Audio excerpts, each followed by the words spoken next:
All right, yeah, exciting game for the fans. I'm sure not too exciting for the head coach and the assistant coaches. Especially the last 5 minutes when we gave that slack ball away. But look, we really got to give a lot of praise to Elon. They thought about how they were going to play against us. They did a good job. They got the goal from a set piece. Then they defended valiantly. We should have probably got one or two in the first half. Didn't. I'm really pleased with our half time and past half time. We said at half time, just keep going, just keep working, keep moving the ball, and we'll get our rewards. And we did. But then the last 7 or 8 minutes, I thought we defended too deep, gave them a chance to put balls in the box. They've got one goal out of it, and then they were very close to equalising. But in the end, I really feel as though we were full value for the win. I think we're full value for the win in the conference this year, and I do believe overall we've done the best job. And just super pleased for the team, all the staff surrounding it, and super pleased for the captain, Stephen George, and we'll hopefully get George back in a few days, George O'Malley. And it's a day that a lot of these guys will never forget. That the crowd were magnificent, their emotion was magnificent, and even though I feel sorry for Elon, I'm really ecstatic for our group and the feeling from the crowd. The president of the university was there; she was awesome, President Poser. All the staff and the athletic department were there. So, incredible day for our program and our staff and our players. Super proud. All right, open it up to questions. Use the raise your hand feature.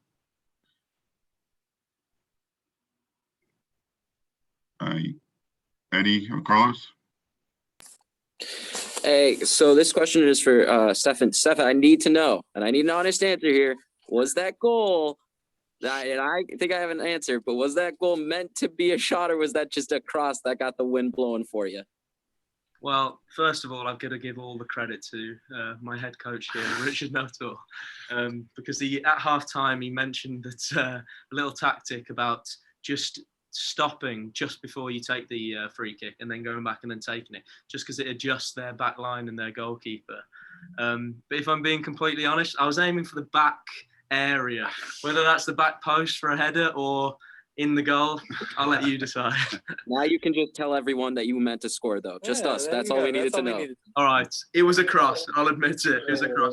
You need a bit of luck to win championships. Yeah. Yeah, Steph, first of all, congratulations. And this is also a question for you. Coach obviously mentioned what he was saying to you guys in the locker room, but when you guys got together, just the team, just the players, what were those conversations like when you guys were down 1-0? It was pretty calm, to be honest. We, as soon as the goal went in, it was a bit of bad defending from us, but we regrouped and we managed to get back in the game, and we got the ball in the box quite a lot from corners and crosses.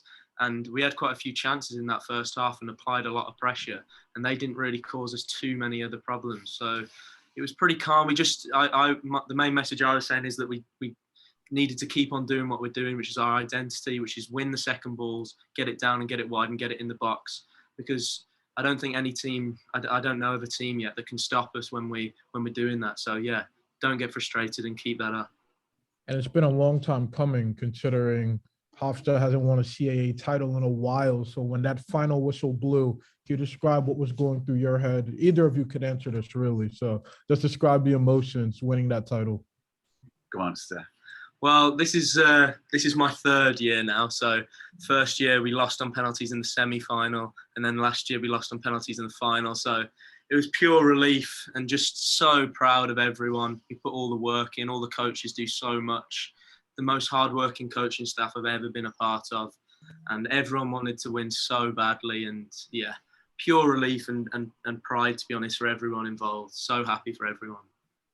Yeah, from my point of view, jubilation. Look, I've won a couple of championships before, and I know the feeling. I wanted these set of young men they deserve to feel what they're feeling today, and it's just somewhat relief, when they were putting the pressure on. Once the whistle goes, it's jubilation, it's relief, it's happiness for all the staff and all the players and my coaching, Stephen Sean Foster, a magnificent people. Adams, you know, he's our volunteer coach, and all around us put a lot of time in, as Stefan said. It's just pure joy, pure relief. So super happy, and it'll be a high that we'll be on probably the rest of the day and moving forward. But we've got to now think about the future games ahead of us. So feet back on the ground pretty soon. Enjoy the moment.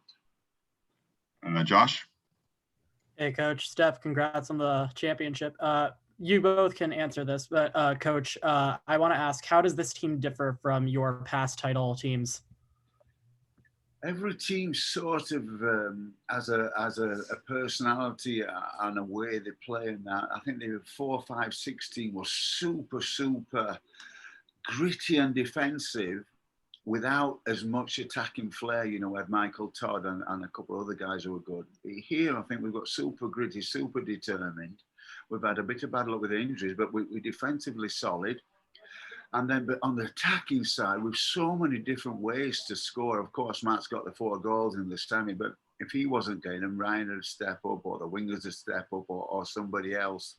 And missing George O'Malley is a massive blow, because he's their heart and soul, our warrior, their leader. And that was tough to get over, but it shows great determination and super talent going forward. So that's how it sort of differs. Eddie, Carlos? Yeah, this one, we'll start it out with Stefan, and then Coach, if you want to jump in on this, you're more than welcome to. But Stefan, when you and Shane play in the attacking third, because at times after that first goal went in, they were dropping 11 back. How important is it when you make those inverted runs to allow for the switch of play to happen? Are you always looking at trying to maybe switch the ball yourself or receive a pass from Shane or somebody in the middle? Yeah, it's really important that when we get higher and they do drop off, that me or Shane come in and act as a second number 6 to help out the midfield to win second balls, and then, you know, keep the attack going. That's a big important thing. So then the wingers can stay wide and we can get the ball to them, and then they can attack. Yeah, it is a tactic that we, you know, up and in if we have to. So then the outlet ball to get around the other side with a winger staying wide. I mean, I don't want to say too much here, but it's part of our style, you know, and these boys can do it. So why not do it? And then Carlos has one for me. I'm sorry. So this one's for you, Steph. I have to ask now, from a player's perspective, how hard is it to go from the heights of winning the CAA to now having to look forward and focus on what lies ahead, where now you're playing the other 63 best teams in the nation? Well, yeah, it is very hard, because we all are so elated and so happy, and we can enjoy it for a short period of time. But like Richie said, we have got to look forward to the next game, and you know, it's great winning the CAA, and we're all so happy about that. But we're not done yet, and we want to just continue making history for this program, and we want to just continue to show that we are the best Hofstra men's soccer team that there has been, and we can only do that by winning the next game and then the next game. So yeah, big things hopefully coming. All right, Josh? Coach, how important is it that Matt Bowinkle is starting to heat up as in the last few games? For me, he's been hot all season. He's just had a lot more people marking him and worrying about him. I've said it before. The attention he gets leaves room for your Ryans, your Heavies, and your Storms, and the midfielders getting forward. It's just now, I think he's got a couple more goals. I mean, he's magnificent in the box. His first header, it's professional level attacking a ball in the box.